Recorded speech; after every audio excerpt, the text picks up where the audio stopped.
my name is Tanya Smith.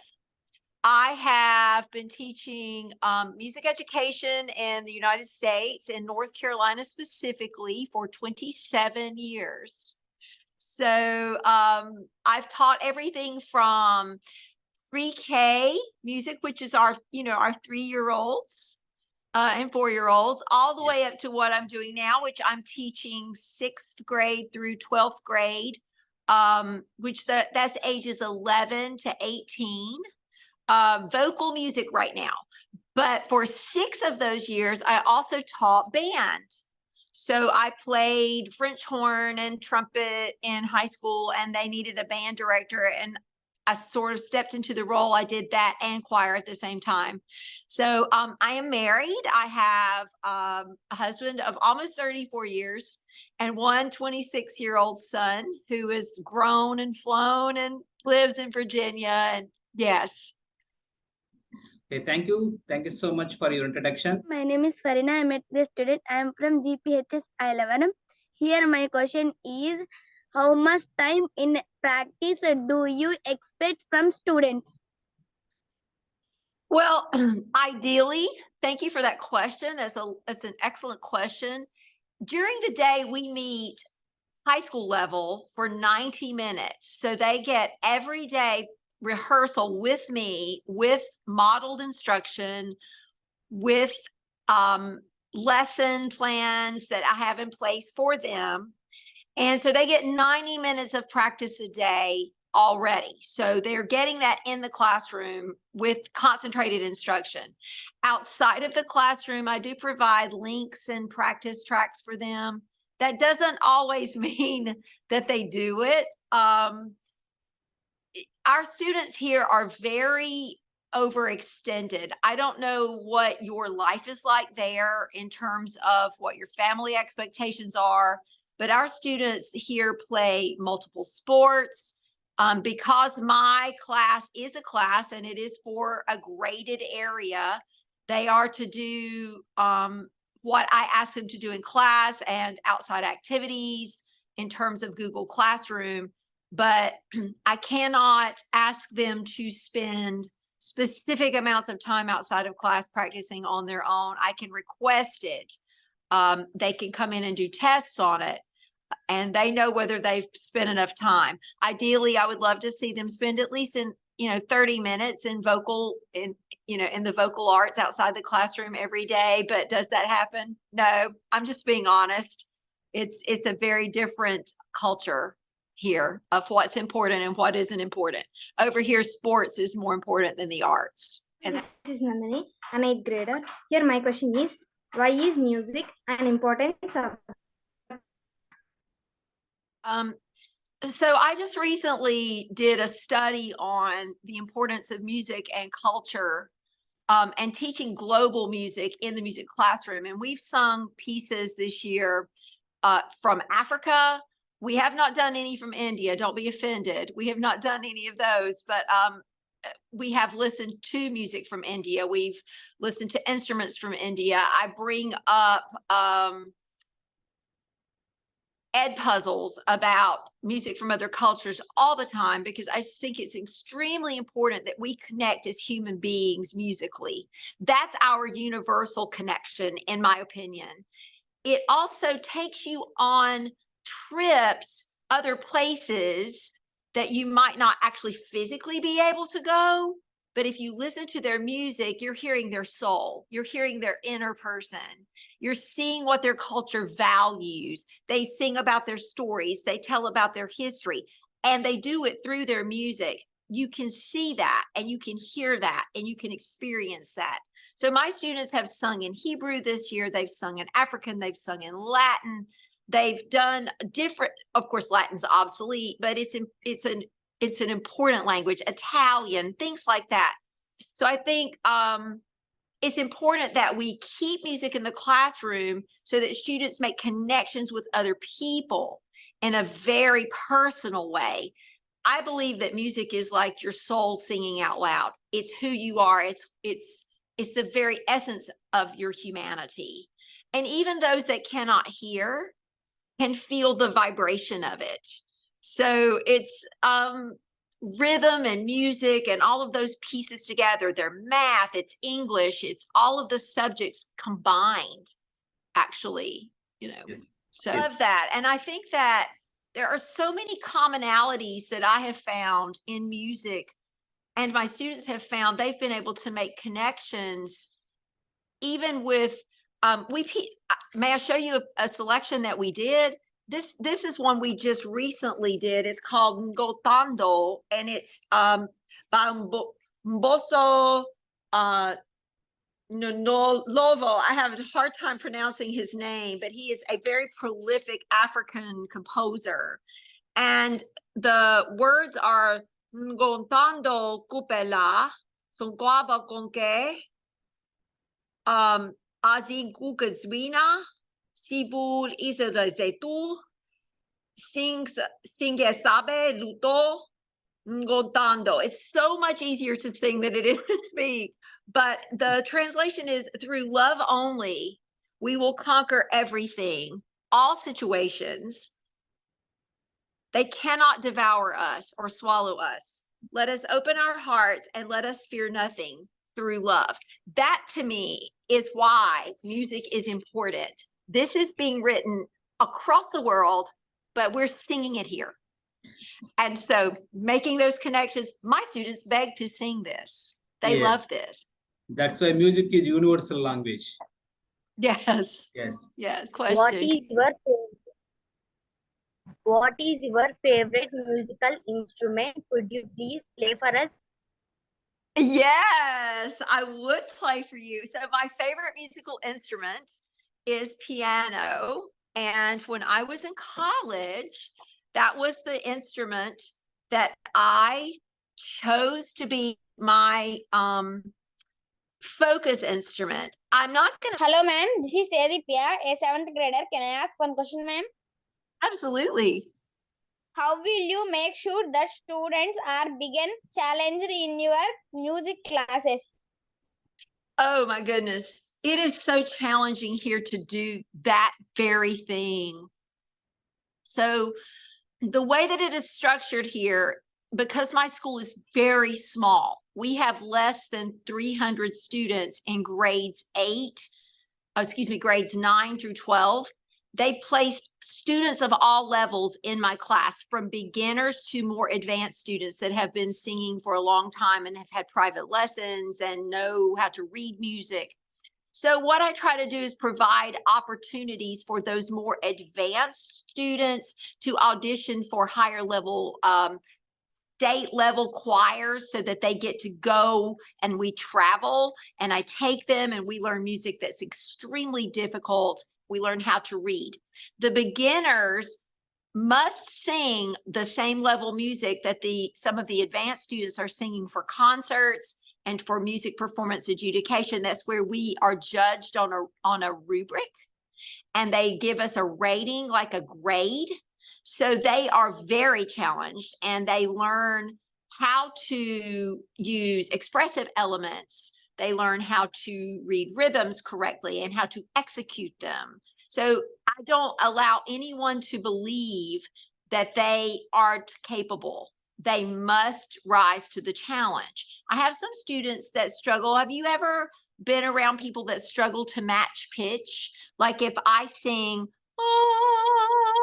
they sing, you know what I'm saying? Like that. Yes. Okay. Yes. Or they'll say, I can't sing. I can't sing. Well, in my class, no one is allowed to say that, because everyone can sing. There's only a certain percentage of the world population that is truly suffers from what's called amusia, which is tone deafness, is what people call it. In other words, it's an audio processing problem. So I make sure that they all believe that they can do it. And when you tell them they can, they will. So I make sure they're challenged in that manner. Okay, thank you. 8th grader. Here my question is, what is the most exciting thing happening in music education today? Okay, I love this question. So the arts in the United States, it ebbs and flows in terms of the importance in public school. However, in colleges and universities, they are starting to recognize the value of different types of music education. For example, I had last year, well, over the last 2 years, 4 years, I have had students go on to the collegiate, to university level to major in what's called music production, which means that they are now offering major degrees for students to go work in production studios and not just produce music or teach, perform music or teach. So that is exciting to me that they are recognizing the value of each part of the music process, not just your European classical training, but popular music and things that bring people joy and the value of that. So that's exciting to me. I think that's one of the most exciting things. The other exciting thing, I think, is that more students are seeing the value of taking classes like mine to enrich their lives, as opposed to sticking strictly with academia. I do believe that music is more academic than people give it credit. They just don't know about it. They don't experience it. And if they haven't experienced it, they don't understand how much they can learn in this class besides just how to sing a song. So that's really exciting to me. Thank you for that question. Yes. Hello, ma'am. I am Roshni from Z.P.H.S School, Ilavaram. Can I ask you a question? Absolutely, Roshni. What is your philosophy of music education? My philosophy of music education is that it is crucial to maintaining our humanity. It is crucial to maintaining civility. It is crucial to teaching people skills that they might not learn in other classes. For example, my students just attended a music performance adjudication event. They were required to dress in a particular manner. They were required to present themselves in a particular manner. They had several different areas of vocal production on which they were judged. They had to push themselves beyond the limits of what they thought they could do. They had to work as an ensemble. They learned to be together in a group setting, work in sectionals, work in groups, do teamwork, things that are crucial in the workforce that we don't typically see if you're sitting in a math class or you're sitting in an English class. And I think that is very important. Also, my philosophy of music education is that if you take it away, if you take that piece of people away, then you're taking an important part away of humanity. You're taking away an important part of how we connect, how we grow, how our cultures connect, and how we learn about each other. So I think everybody deserves also a moment to be a star. And if you're in a music class, you get that moment. If you have the right teacher that can absolutely build you up and give you the self-confidence that you need to believe that you are able to perform in front of folks and you are able to give back to humanity something beautiful and aesthetically wonderful, and that truth and wisdom and beauty from the classics, that it's just, we've got to keep that. We've got to keep that. I'm sorry, there's a fly. We've got to keep that in our classrooms.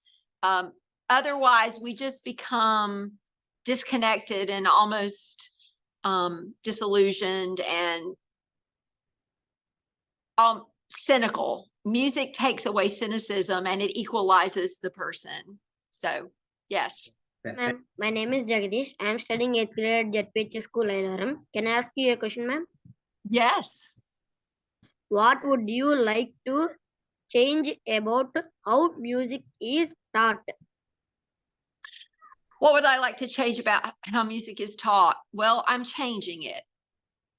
I think that we have put a lot of value on traditional music reading and traditional music styles from the European influence. I think it is important to learn the staff, the clefs, the notes, all of those things, but it goes so much deeper than what's on the page. That's like reading a book. Okay. You read the book, but that's not who you are. When you produce it, you are the music. So I approach my students in that, yes, you see all of this and you're doing all of this, but that's not the music. You are the music. When you make the sound, you're the music. So how do you want the audience to hear you? And so I think looking at more non-traditional ways that students learn and how students produce music and not judging them based on the notes or the note values, being able to do it in a different way. And that's been done for centuries. It's been passed down through the oral tradition. People play by what we call by ear. I know it's done in India. Folks make up of their own music, and that's just as valuable as all of the traditional ways of teaching it. So if I have a student that learns a different way from another, I try to value that and I allow them that space to do so. And if they can still do what they're doing well, then I don't grade them down based on the fact that they struggle with reading those notes on the page. Does that make sense to you? What are the current curriculum trends in music? What are the current trends in music? Current trends in music, unfortunately, I'm seeing schools pare down their music programs, and which makes me sad, and leading students towards taking more courses in at the collegiate level in CTE, which is career and technical education. I think that's very important. Don't hear me say that I don't. I do. But it's taking the human piece out of education. And so numbers, unfortunately, especially during the pandemic, dropped in music classes. We couldn't sing because of particulates, you know, so we were singing in masks. And our students here, your students are so resilient, and I'm so impressed by them. Our students here have had to learn resilience. And so now that some of that's coming back, I'm seeing my numbers rise again in terms of class numbers. But the trend has been towards pushing them out of these elective classes and going into other classes that'll get them a career. However, I've had students come back to me and say, I wish I'd taken chorus. I'm going to do that next semester. I'm not doing this anymore. So that's a good thing, you know. Yeah. Yes. Thank you. Thank you so much. Thank And you. could you please give us a virtual tour of your classroom so that my students can witness your classroom? Sure. So I share a classroom with the band director. Let me see if I can switch this. Yes, please. How do I flip it? Camera flip. There we go. Okay. So I share a classroom. It's a little messy right now because we're getting ready for a show, but I share a classroom with the band director. We are very close friends, she and I. Our chairs are put up because it's just been mopped. But if you can kind of see, we Yes. have the instruments there with the band. And then here is my piano and music and all the things like that. So yes. And I will show you a little bit closer. We have a drum set, and he's going to be playing for me for the show. And we're doing a musical next weekend, and here are our timpani. And then here's the front of the room, and we have big windows that sometimes are great, and sometimes the sun shines on their faces. So Yeah. we're not a very rich school. I mean, we have more things than some people, but it's Okay. we have to earn our own money. So Yes. So if there is any possibility, could you please take us outside your classroom? Is it possible? sure. I'd love to do that. Okay, so walk with me. Yes. I am going to switch it now. So when you go outside my classroom, there's a hallway that goes into, there's our custodian. Wave at them. Mr. Yes, there's our custodian. He's cleaning our hallways because it's very early here. And then if you walk out this way, this takes us down another hallway that leads out to our middle school. And I won't, because I'll get locked out. But this building that is attached to mine is actually our middle school. Do you see that building there? Yes, So the age of your students, that's where they would be. They would be in that building. They walk down this sidewalk, come back in this door, and then they travel down my hallway. Okay. And come, there's that. Okay. And then there are lots of steps up into the high school, but we also have storage. Yeah. Thank you. Sure. Thank you so much. Let me switch back. Yes. So we have 5 more minutes time is left. Could you please give your final message to my students? So I think that today, as many questions as you've asked me, I wish I had time to ask you, because really and truly, this has been more of a gift to me than I could possibly have done for you, to see your faces and to hear your voices and to know that you're interested in other people from other places. I think is, it's very touching to me. And I wish that every teacher in the world was like your teacher, that valued connections and wanted to learn from others. I value those same connections. I crave them. I went to Australia this past summer. I learned so much there. It's an amazing country, but would love to come to India one day at some point in time. Please, love please, that. please visit my school, and we are so blessed if you are able to do that. I would love that. I also want to say that I really do love the Indian music and culture. I think it's so, you're so family oriented, and you're so close, and you take care of each other, and you love each other. And I love also the sitar. So I would love to hear that live. And then the quarter tones that you use in your music. Like, I love minor music, like minor tonality. So I would be in heaven if I could just hear that live, Yes. no, not on a recording. So I think that you've given more to me today than I could possibly ever give to you.